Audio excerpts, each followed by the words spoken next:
Today is World Mental Health Day, and October is Mental Health Awareness Month. Which should be all year, really, if you think about it. All we should the time. always be aware of our mental health, as it's so important. Well, a lot of traditions say if you get in a habit for a month, then it does extend to the entire year. That's a good So point, just remember it well. I'd like to welcome our friend Mirabelle back to the studio. It's been way too long, though. I was thinking it's probably a year and a half since you've been in here. It isn't has, but I'm happy to be here. Yeah, well, morning. welcome. So you do several things. Can you tell us, what are your various titles? You're a yoga instructor and a counselor of sorts, and what do you do?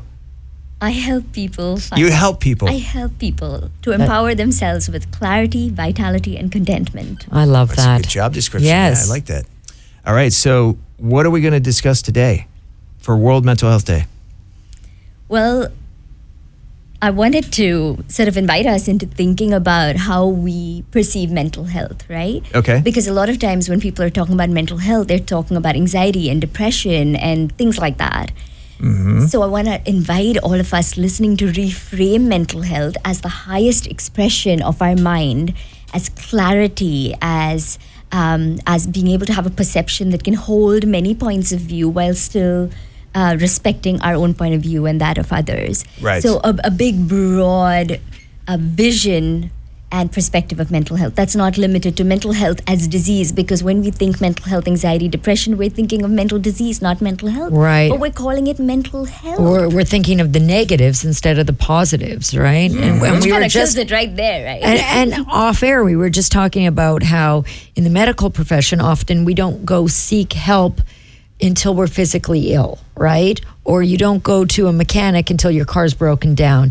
And sometimes with mental health, we don't think about it until we're in a state of, like you said, depression or anxiety, until it's hit the negative. So how can we reframe that and think positively about mental health? Or what are some ways that we can live a stress-free life, I suppose? Yeah, and what should we look for in ourselves that could lead to bad mental health? Yeah, so the first thing to look for is the body's response. Your body keeps score of everything that you're experiencing. Right now, I'm feeling the coolness of the air conditioning. Right. My ears Isn't are it picking up. lovely? It is. I love it personally. I don't mind it today. So at every moment, you can track your body's response to any stimulus, whether it's what you're saying, the laugh, the tone of your laugh. My Sure. body is responding to that. And if I can feel into my internal landscape, my body's always giving me biofeedback. So as soon as if you say something and I feel a kind of a tension or a contraction in my body, I know that there's a stress response being activated. And Right. that's physiological. That's an immediate marker to say something is not going okay. How can I shift right now? Right. Awareness is the key. What we do usually is like, oh my God, I don't want to feel that. I'm just going to have another coffee. I'm going to vape. I'm just going to distract myself Right. to cope. And I really want to say, why are we talking about coping with stress? We're setting the benchmark so low. We should talk about using stress as a catalyst to uncover our genius. No, I get it, but Mirabelle, So stress listen. can actually be a good thing because it's an indicator of what's going on in your body, and then you're able to either stop it in its tracks or at least be aware. I guess awareness, like you just said, is the most important thing, or it's the first indicator of 100%. what's happening. Well, let me throw something into that, though, because I think a lot of us are aware at times that something is wrong, at a basic level. And then you start to think about it more and you realize it leads to things that have probably happened in the past couple of days or whatever. And then you can point to that, but then that leads to something else. And you go down rabbit trails and you're thinking about everything. But also, if you're tired, Mirabelle, some days you just got to get through the job. Because that's the modern world. Or the if day, I got to drink the coffee yeah. or whatever to caffeine, but I'm just saying how people think and how I think too. No judgment. I love that you said that. No, I know, but that's an important thing though. I know it's not doing my mental health good because it's like if you're already tired and then you bring caffeine into your system and then you have that crash on top of being tired, Well, you're really asking for it. I think that's where the saying "it's okay to not be okay" Right, kind of comes yeah, from. Is that we all, every day isn't good, even for the most well-balanced individuals that have, focus on mental health 24/7, we're all going to have not okay days. Yeah, and that's part of the invitation to be humble, because if you're always feeling amazing, you're not going to be able to connect necessarily with people that are feeling differently from you. So in the design of why these emotions exist, there's beauty in all of it. And we can say, I was saying yesterday on an online training I was doing, I said we were sort of breathing and sending energy towards people that are in the hurricane. It was for a company that's in the Caribbean, right? And I said, we can say, I feel relieved that the hurricane is not affecting me, but I also feel concern for the people being affected for the hurricane. Opposite emotions can be present together. And when we talk about positive and negative, it's like we often deny things. We're like, I gotta be positive all the time. And it's not possible. How can I be integrative? How can I acknowledge the full spectrum of my human experience? Because I'm human, and how human of me to feel sad, and how human of me to feel guilty. How can you experience the highs if you've never experienced the lows, right? Exactly. There has to be a balance. Yeah. Well, and also different personality types too. I got that as you were talking there, because like if somebody is more of an empath, for example, and somebody else might not be, it's no judgment either way. It's just who you are.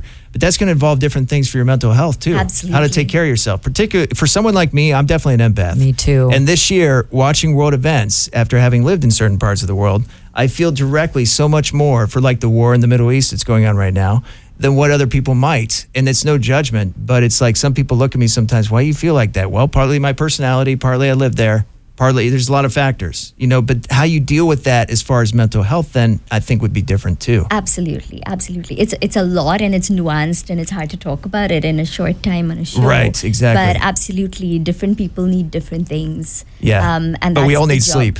Oh, we all need sleep. That Yeah, we can all definitely. agree on. Terry especially, she tells us all the time. What other practical Tim, tips? sorry, may I interrupt you? Yeah. There's a quote that I want to share, in terms of what you shared about, Middle East and all of those things. So it's a story, it's an anecdote about the Dalai Lama, and he's always looking very zen and peaceful and compassionate. So there was this one reporter that was very kind of straightforward and a bit aggressive, and he said, what do you think of yourself? Like just sitting here being zen while there's wars raging, while there are people being abused, where there's all this suffering going on.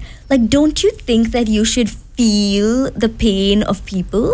Youch. And the Dalai Lama, I mean, it's a valid question. Yeah, it is. And It's also kind of a harsh question to ask the Dalai Lama. Yeah, but I love his audacity, right? And his honesty, because maybe other people were thinking that So and didn't this was to the ask. Dalai Lama. Yeah. Yeah, Okay. Yeah. absolutely. I And missed that how part. did he respond? So he laughed, he smiled, and he said, I feel it all, Of course. but yeah. the peace is more. And that I heard that many years ago, and that really shifted things for me, because it doesn't mean you don't feel, but that you practice tuning into coherence, what we call physiologically, bringing the nervous system into balance. You practice, whether it's through God or breathing or whatever works for you, right? Different things for different folks. But you tune into that frequency, the highest frequency of health, of vitality, of love.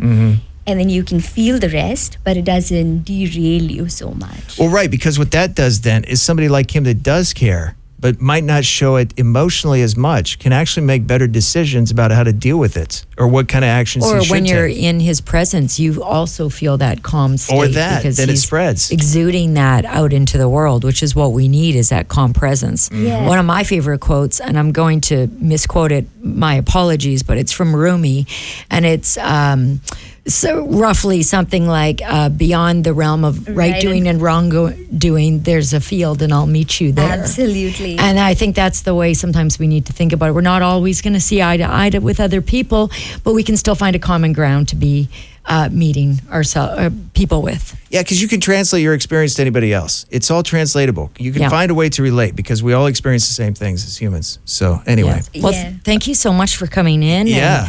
And, for, just expressing your thoughts with mental health. And it's a new way to look at it, that we can look at mental health as a positive thing. Yeah. And a way to check in with ourselves instead of always something that's talked about with a stigma or negativity. Absolutely, yeah. Well, it's an ongoing discussion too, so it's good to just even vent sometimes and talk about it, Yeah. And we're here to listen. If you Yeah. ever want to send us a WhatsApp, 3262-999. In fact, we would like to hear from more people more often, because often we run into people and we're like, we listen to, I feel like I know you. And I'm like, well, I don't know you. So it's like two-way thing. I wanna talk to know us. you, Call us yeah. and let's hear. And a lot of your messages you guys send out are really, people think things, but when they say them, it's really nice to hear too. So Or even if it's negative, send it our way too. Yeah, we're happy to take it all. Right. 3262999, by the way, is our WhatsApp. And Mirabelle had one more thing here. I want to leave you with a question to think Okay. about today. And that is from one of my friends and teachers, Molly. And it says, how do I build a life, or how do I live a life that I don't need to recover from? I like that. Yeah. Yeah. So I it want to was- leave our listeners today with that thought.